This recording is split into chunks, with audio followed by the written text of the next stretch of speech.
This is a Super Nintendo Entertainment System. Launched in the UK and Europe in 1992, it was a phenomenal success. But this one has a problem. Sure, it's got that left in a shoebox scuffed look. And it's yellower than Pac-Man's undercarriage. But it's when we take a sideways look that the sheer horror comes slinking out of the shadows.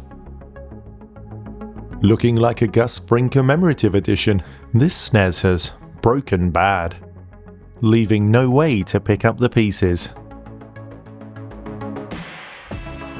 We don't know who did this, but my investigations have found traces of blast processing in the debris. And to be good enough to find the real suspect would take ages. Rather than shell out for a new SNES, we're going to shell out for a new shell. But hold your horses, because we're not even sure if this console works. But we're going to find out right now. Mark fixes stuff. PCBWay have kindly sponsored this video, and they do great 3D printing. If you don't have room at home for your own 3D printer, then no problem. You could make your own designs and very easily upload them to the PCBWay website. There's peace of mind with their online 3D viewer, where you can check your model is what you expect. When you're happy, you can select a quantity and a material, add it to your card, and before long you'll be on your PCBWay. Thanks to Elaine and the team for supporting Mark Fixes Stuff. So, first things first, let's give this console a test. Let's just test it, how it stands. I'm surprised it's still standing at all, to be honest. The ports are a bit grotty, but using my stunt cable and power supply, we should be okay. Just to note that the power supply here is a 9V DC with an adapter. It should be fine because the voltage goes through a rectifier internally. And we're going to use my one and only SNES cart. International Superstar Soccer. I'm not a fan of the sport, but I know it works. Making sure it's sunk snugly into the socket, we flick the power switch. And the power LED comes on, which is a good sign and means the internal fuse isn't blown. However, that's where the good news ends, because we don't seem to have any kind of video signal being generated. Rats. We did notice that the ports were pretty grotty before, so let's give them a quick wiggle. A promising flicker of a video signal, and some more wiggling seems to show that this is a problem with the port, and it's most likely just dirty. Like the television screen, which I forgot to dust earlier. Apologies, I'll do that later. Sustained wiggling in the socket seems to give us a stable signal, but the game refuses to boot. No Superstar Soccer for us. Time to see if we can do something about these dirty contacts. Everything I'm using here works on my other Super Nintendo, so we can rule out any issues with the cable. We're going to use some WD-40 contact cleaner here. It's plastic safe. I know that the plastics of the case are wrecked, but the plastics inside the port aren't. Let's keep it that way. Oh my goodness. That is one dirty socket. And if the AV contacts are that dirty, it doesn't bode well for the contacts inside the cartridge slot. Let's take a look. Oh crumbs. I can see physical dirt on the top surface of the pins. Even if everything else is okay with this Super Nintendo, I'm really unsurprised that it won't start a game. The first thing we're going to do is get our contact cleaner and give these pins a really good dousing. Get our hose in there and make sure they're all well lubed. And then I'm going to leave it for a little while to let that penetrating action take effect. Before the house fire, I had made a series of slot cleaning jigs out of Mylar, but I'm going to take a slightly different approach this time. Taking some measurements from a SNES style cartridge, I want to make something that I can slide into the slot with a cloth wrapped around it. Hopefully this will clean the pins better than just a brush alone. I start by making a block which is roughly the width of the central contact fingers of a SNES cartridge, 59.5mm. Then I set the thickness to 1.2mm, which is what I measured the PCB to be. The depth of the fingers that go into the slot are around 10mm, so I'm going to set this to 12. And that gives us the rough size and shape for the main part of the cartridge slot. From here we can reduce this to, say, 0.6 of a millimeter. That should allow us to wrap our cloth around without bending the pins back too much. We'll also need something to hold on to as we're pushing it in and out of the slot, so I'm going to make a larger area here. This really isn't the most complex design, but it's probably easier than cutting it out of plastic. With our two parts assembled, I line them up. Okay, I think that will do the trick. I'm also going to make a lolly stick type arrangement from the measurements I took for the side contacts of the slot. We'll only need one of these. I'm making this separate because there's a divider between the central and side pins in the slot. Let's export this to an STL file for 3D printing. With our file downloaded, we hop over into our slicer software.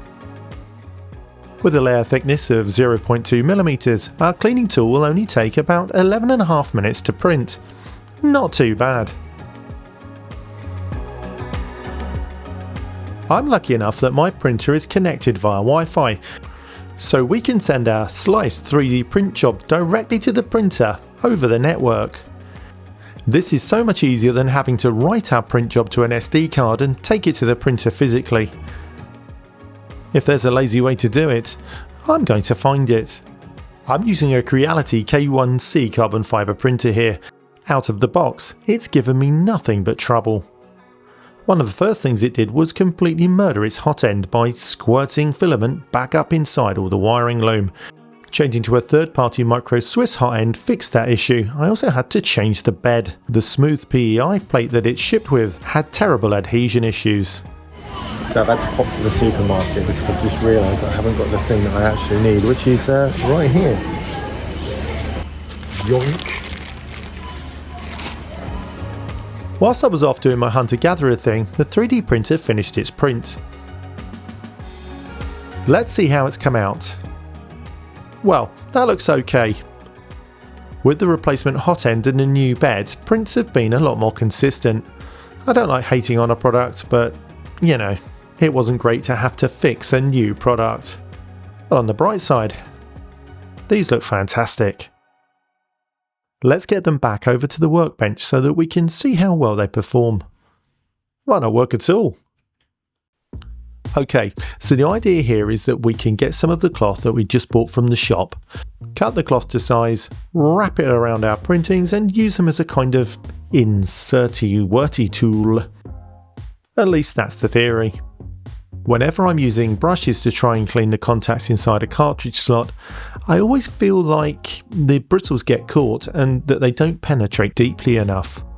I've been doing this for years with Mylar, which is about 0.5 millimeter thick, simply cutting it to size, but I don't have any Mylar. This is the first time I actually thought of 3D printing something. And it might be a really good idea. Or a terrible one. I suppose we'll find out when we try it. I'm just using plain PLA here. I don't think it will be affected by the contact cleaner, but to be honest, at about 4p a print, I don't really care. My tool fits perfectly in the slot, and wiggling it around certainly feels like it's probably cleaning those contacts. I use my finger tool to get into the smaller holes on either side as well. One concern I do have is that the J-cloth knockoff I'm using might be leaving some strands or fibres behind. Maybe I'll use tough kitchen towel next time. And even though this is a known working game cartridge, I had a go at the contacts with a cotton bud and some contact cleaner. I'm really nervous. This is going to be a short video if it doesn't work. Yay! Back of the net! And that's as far as my football references go. Hooray! So, now let's deal with the issue of the shell. Let's make this console look really good. Let's pop out our cartridge and make a bit of space so we can do the shell swap. Yes, I know these are some of the worst controllers you've ever seen, but they're all I have. The Competition Pro controller is slightly better, but there's a break in its cable. I bought this shell on AliExpress. I think there's a few sellers. I bought this, so I'm not going to promote one over another. It looks like in this bag we've got a couple of tools. The first is a Phillips screwdriver. Fairly standard stuff. Nice that it's included though. The second tool out of the bag is a 4.5mm game bit driver. This is needed for opening the original console. Excellent, we've got everything we need. Let's get rid of the rubbish and keep our workspace tidy as we go. Flipping up the flap, we pull out a bubble bag, and inside said bubble bag is the shell itself.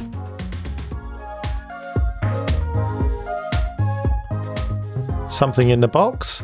A thank you note begging for feedback, although the slip contains no contact details or information of any kind. Weird. Let's take a look at that juicy shell. I've gone for a kind of dark smoked grey plastic because this really reminds me of the early 90s, the era in which the SNES was released. Also, I just think it looks really nice. The plastic seems to be really high quality. Much higher than I was expecting. It hasn't got that brittle aspect and has a slight amount of flex to it. There's a further bubble bag inside the shell. Through the bag I can see that this is the cartridge eject mechanism. Let's see what's in there. Oh, there's the back plane. Now I know these are quite hard to get off of a SNES, so I'll be interested to see how this works. It's quite nicely made though.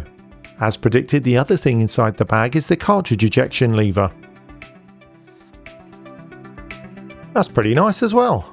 Really strong, and it looks like a one-for-one replica of the original SNES shell. There's one more bag to go inside here. This version of the shell comes with replacement controller ports. On some other console replacement shells I found it quite jarring when the original ports have to be reused so they're the same colour. That makes this a really welcome addition. It looks like it's pretty good quality as well, so well, we'll see I suppose. I do like that they've included the ribbon cable and a sticky pad for the ferrite choke. Let's pop that aside for one moment. And let's see what else we have inside this bag. I can see a barrel jack connector. Weirdly, I can see two barrel jack connectors. I wonder why. Are they the same? Let's find out. I can't think of a reason to include two unless they were slightly different for different board revisions. But looking at them, they do actually look exactly the same. Curiouser and curiouser, said Alice. Let's move this all aside. It's time to take the console apart, and I will be doing every stage of this, so you might want to stick this on super speed. Oh, before we start, I'll just let you know there are some screws missing from this shell, so your case might have more. Let's crack on. One of the problems with the game bit drivers is there's not a lot of depth to the top of the screws, so it can be quite hard to gain purchase. I recommend pushing down quite hard, especially the first time you take the screws out of a 30-plus-year-old console. This one doesn't want to come out. Not the greatest start, but I suspect my bit needs magnetising. This is surprisingly easy to do. And with our bit magnetised, the screw comes out super easily. The screw comes out super easily. I said the screw Fine, brute force and ignorance it is. Come on. And that's done the trick. Even with the bit magnetised, it looks like the screws aren't playing ball. Violence it is from now on. Right, next screw. Hopefully this one will be more compliant with our needs. I was a Super Nintendo owner back in the 90s. I used to play quite a lot of Mortal Kombat games, as well as one of my favourites, Killer Instinct. My work colleagues and I would come round mine for hours-long play sessions. Some of them tried to get me into Street Fighter, but I really wasn't into that game. For me, it was Mortal Kombat or Killer Instinct, or nothing. Again, we're experiencing a difficult screw. This one doesn't seem to want to come out at all. And I suspect I know why. Yes, the post has completely disintegrated, and it's not surprising when you consider that's the side of the console which has been most affected by the damage. I will grab any spare plastics out the top half of the shell, but that's the last we need it for this project. Inside we can see there is some pitting on the metal. That being said, it doesn't look too bad inside. The next thing to do is disconnect and remove the controller ports from the front. The controller board, which also contains the power on LED, is connected to the main board by this ribbon cable here. We'll also need to keep this ferrite choke. This screw is holding it in position still though, so we can use a pair of grips, grip onto this post and unscrew it properly. It's time for me to get my grip. With tool in hand, it's time to start unscrewing for real. Easy when you know how. I wish I knew how. With that screw out, the controllers just lift up.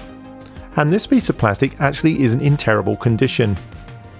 We can unplug the cable to free it from the main part of the console now. Yes, I think we could probably take this as a spare part. We will need this ferrite choke though.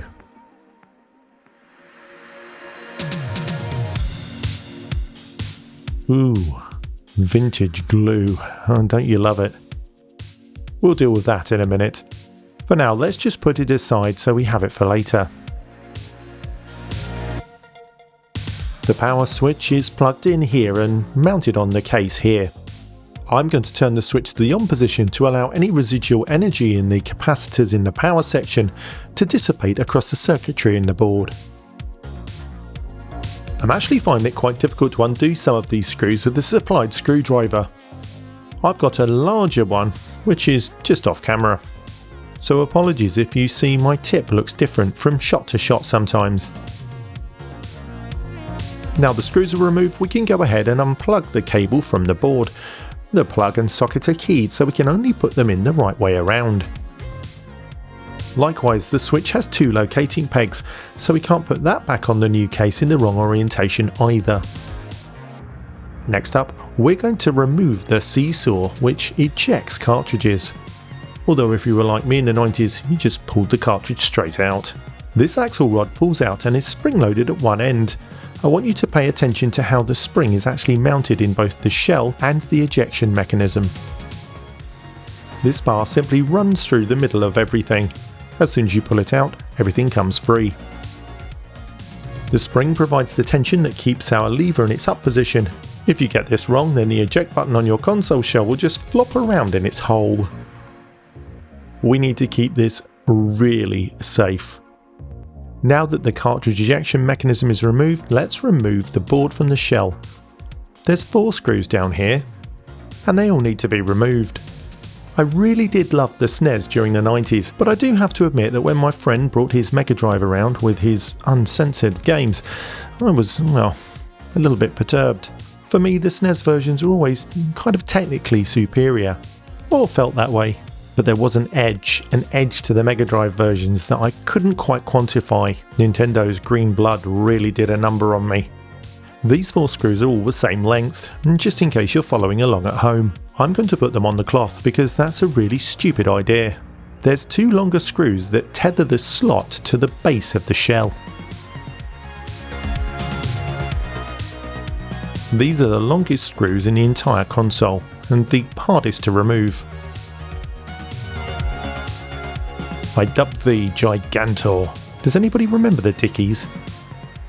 I'm guessing that the longer screws here are because there's quite a lot of physical exertion on the lower half of the console. Makes sense to me anyway. Gigantor's a space-age robot. There's 3 more screws at the back of the console which are holding the board down. Let's whip these out really quickly. Again, there's some differences in the screws, so pay attention here. This one is longer and it's silver. Well, on this console anyway. And the other one just matches the first one that we just took out. If you saw my different tool, well spotted. I'll never cease to be amazed at how the different batches of Nintendo plastics all yellow at different rates. We'll take our 3 different screws and pop them to one side. Another important thing to note here are the 2 metal inserts in the base of the console. These are machine threaded and for add-ons which screw onto the base of the Super Nintendo. They're pretty rare. Well, the add-ons are, not these pieces of metal. But regardless, let's not lose them and let's put them into the new shell. Oh, they're so shiny. When doing any project, I like to place the parts where I'm likely to knock them across the room anytime I move. Okay, let's get... See, I told you that was a bad idea. Let's get this stuff out of the way. If we were just going to keep the existing back panel, we could swap this board straight into the case right now. However, we're going to change the back panel, so that means there's some additional work to do. The power connector is actually part of the panel, and the RF tuner is also holding the panel in place. First, we need to remove the heatsink. The reason for the heatsink is this 7805 regulator. We'll remove the screw that mounts it on the heatsink first. This means when we unscrew the rest of the heatsink won't drop off and bend the legs of the regulator. 78 series regulators are incredibly common in equipment of this vintage. They can take an input of up to around 30 volts and put out a stable 5 volts. The rest of that energy becomes heat, hence the whacking great big heatsink. They're effective, but they're incredibly inefficient. There are modern versions which don't waste as much energy, but they're also expensive. We'll stick with this one. The 5 screws remaining in the board hold on the heatsink and also the back panel. There are some differences in the screws, so pay attention. Just a little note here, fact fans, that thing you can see through that gap is actually the 1.5 amp fuse. If our LED hadn't lit, that would have been the first thing I would have changed. With a SNES being over 30 years old, there are a variety of faults that can beset it. Besot it? Besiege it? Anyway, lots of things can go wrong.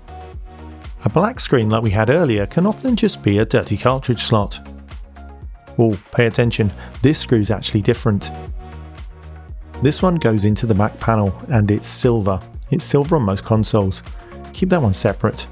Anyway, getting back to faults, a black screen can also unfortunately mean a CPU error, or less likely a PPU 1 or 2 error, and the only source for those 3 chips are from working consoles. Let's pop all these screws together, and hope to goodness we can remember where they go later. Back panel! I'm holding the board in place as I flip the board over, but it should just lift off now.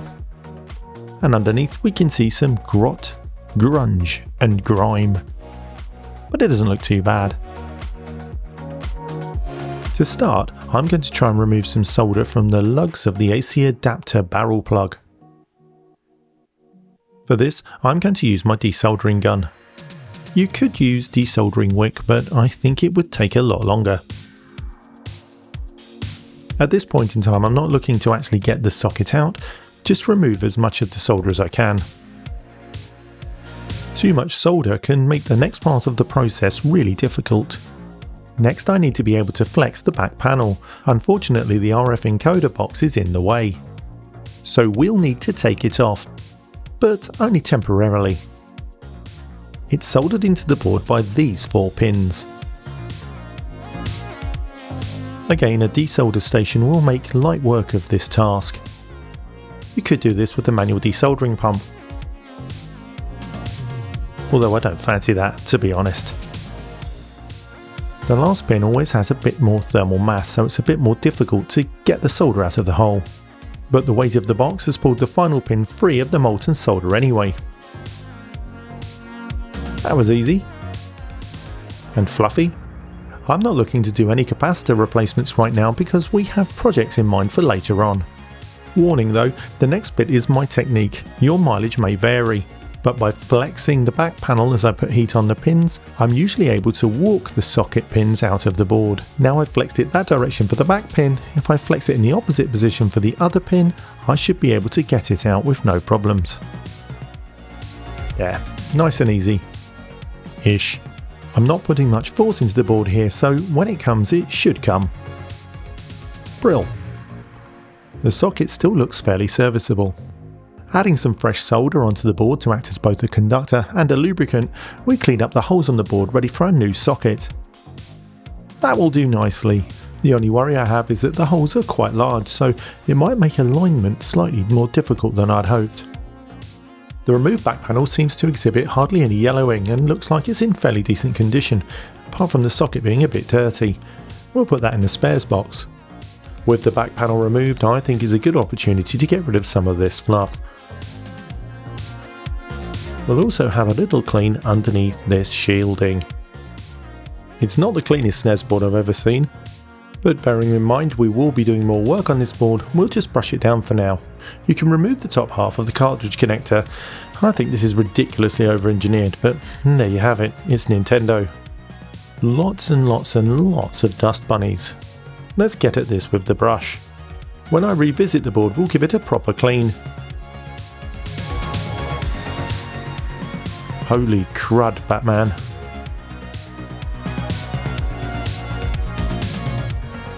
It's just... ew.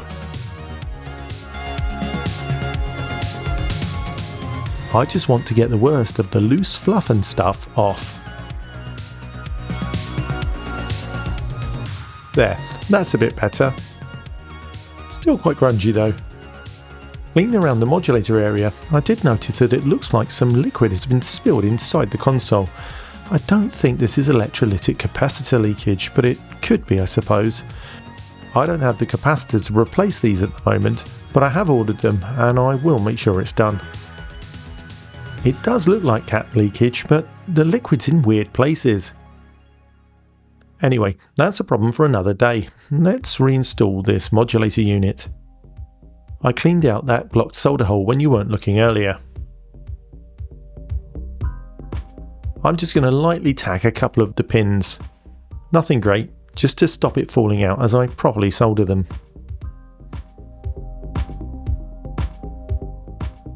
Three of the pins go great, but predictably the fourth pin doesn't really want to take the solder. I don't want to go to town on it because I'll probably have to take this off again when I clean the board. Power socket time. It's not a precise science. I just pop it in the board and we're going to put a couple of globs of solder on the sides of the pins to hold it in place. These holes are like a yawning chasm though, so it takes a couple of attempts to get enough blobs on. That should do it. Nope. Let's try again. And that feels like it's got it. With the pins in place, we can feed these yawning gorges. Oh, it really does take quite a lot of solder. And speaking of solder, we're using flux cord unleaded here. That matches the factory use solder from that era. It's never a good idea to mix leaded and unleaded solder together. I think that looks okay. Bit worried about those capacitors though. The back panel goes on really easily now. That's going to look pretty good, I think. I was quite worried that the holes wouldn't line up, but I think it's alright. Obviously access to that trim pot's no good. The back panel mounting holes don't quite line up with the holes on the board, but I'm sure those will all nip in as we put the console together. We can but hope, anyway. Let's try and put this all back together. The slot can go back on the slot mount. The heatsink needs to go back on the board. And I'll be speeding some things up from now on. Although to be honest, if you think this is my natural speed, well, thank you very, very much. I always like to be finished really quickly. Ask anyone. So that's the heatsink remounted. The front RF shield just clips into a plastic holder on the slot. And this is really exciting because it's time for our new shell. Do you remember the mounting blocks from earlier? Well, I haven't launched them into space, so I'm going to put them into the shell. They just sit loose in the receptacles held in by the board. And here comes the board. And this is where we have a slight problem. The board won't sit down flat. After a bit of investigation and wiggling, I realised that the problem is it's seesawing on a point. And that pivot point seems to be in the middle of the board. And I narrow it down to this peg. It seems to need to go through the board, but the hole on the board is either too small or the peg is too large for that to happen. I'm certainly not going to drill the hole out, so my solution is I'm going to cut this down. Sure, we won't have a locating peg, but the board's going to be screwed down in multiple places anyway. You can see here it just simply doesn't go through the board. If anybody else has bought this shell, please tell me if you've had the same problem. This really wasn't a cheap item, so I'm a bit annoyed by this development. Anyway, snip snip. No one will ever know. And with that minor modification, the board sits nice and flat. The back panel also lines up with the back of the shell quite nicely, and that was something that I was actually quite worried about. Let's get this all put back together. Let's do it. While screwing into the new shell, it's important to remember that you'll be cutting new threads in the plastic, so take it easy and screw firmly. I'm fully anticipating that these will be the two hardest screws to screw into the base of the shell, because they're the longest, and also I'm getting tired. Well, that's the back and the slots secured into the lower shell. 4 screws to quickly put into the front of the SNES. When I revisit this SNES, I'll look into cleaning up the shielding. I have some metal polish that will do the trick nicely. The new ejection mechanism is mounted using the bar from the old console. First we need to feed the bar through the ejection mechanism. Then, once it's through, we can pop the spring on the end.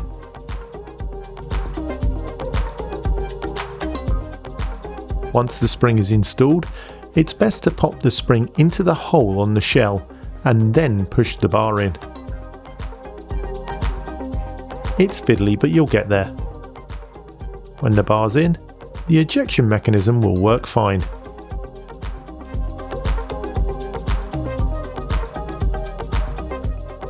Okay, time for controller ports. We need to clean this adhesive off of the ferrite collar. Ferrite beads are passive devices designed to inhibit high frequency noise. And yes, the eagle-eyed amongst you might have noticed I didn't put the screw back into the 7800 series regulator, but don't worry, I've done it now. The new sockets look pretty darn good, although there is something missing, and that's this front bezel which was in the bag. That just needs to clip on. Easy peasy.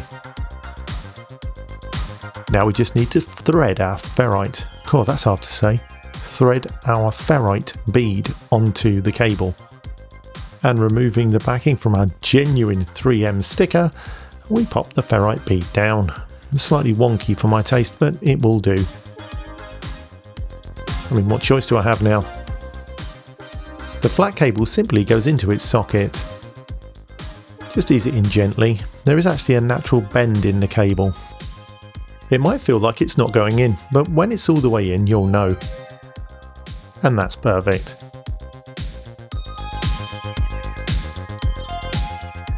This is all coming together really nicely. I can't think what's next though. Oh yeah, the switch. As I said earlier, the switch can only go on in the right position. As you can see, it's still in the on position from when we drained the power stage. You can actually see the screws cutting threads if you look closely.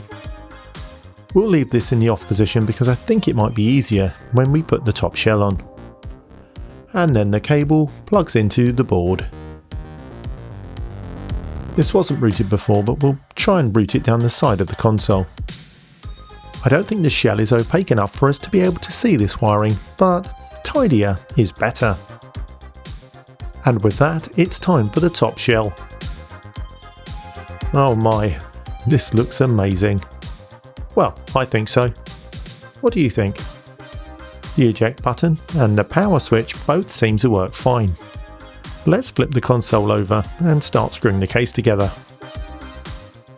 I'm fairly confident this will work, so I'm not going to test it. Plus, it adds a bit of jeopardy to the whole video. I will say, using a game bit driver to drive these into raw virgin plastic is quite the task. It's really hard going, and you have to push down quite hard, but in the end, it's all together. Brilliant. So it's been a long journey together, but finally we've put our revitalised Super Nintendo Entertainment System back together. Annoyingly, there's a fleck of dust inside the machine. Someone donated this multi-cart to the channel a while back. I'm not sure of its origin, but it's exactly the same colour. Serendipity.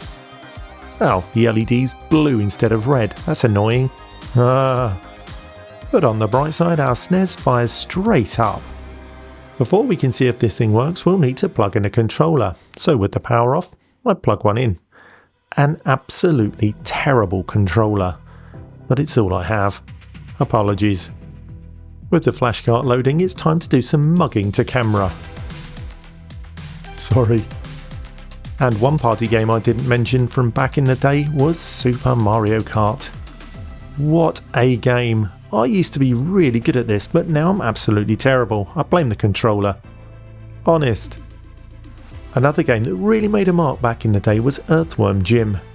I played this so much, but I can't even remember how to play it these days.